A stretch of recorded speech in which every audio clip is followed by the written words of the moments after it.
Hello বন্ধুরা, দেখো আমি একটা রান্নার ভিডিও নিয়ে চলে এসেছি। টমেটোগুলো দেখো কেটে নিয়েছি। টমেটো দিয়ে চাটনি করব নতুনভাবে। দেখো তেল গরম হয়ে পাঁচফোড়ন আর একটু তেজপাতা দিয়ে দিয়েছি, দুটো শুকনো লঙ্কাও দিয়ে দিলাম।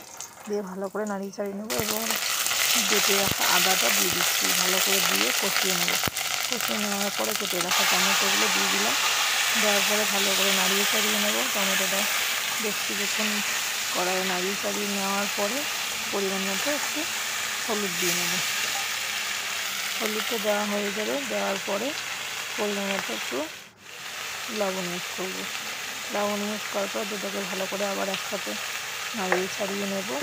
ভালো করে নাড়িয়ে ছাড়িয়ে নেওয়ার পর লো ফ্লেমে রেখে গ্যাসটাকে কিছুক্ষণের জন্য টমেটোকে সেদ্ধ হতে দেবো। যেহেতু অসময়ে টমেটো সবাই যেন গলতে চায় না, ভালো করে দেখো আমি লো ফ্লেমে রেখে এটাকে ভালো করে সেদ্ধ করে নিয়েছি। নেওয়ার পরে এবার পরিমাণ মতো চিনি দিয়ে নেব।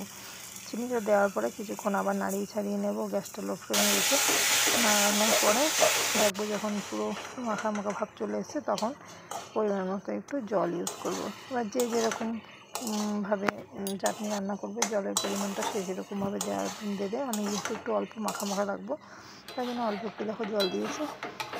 প্রায় গাঢ় ভাব চলে এসছে, ঝোলটা ফুটেও গেছে ভালোভাবে। দেখো আমার চাটনি রেডি হয়ে গেছে, তাই একটা বাটিতে নামিয়ে নিলাম। আমার ভিডিওটি ভালো লাগলে সাবস্ক্রাইব করবে, অবশ্যই একটা লাইক করে দেবে আর কমেন্টে জানাবে কেমন লাগলো।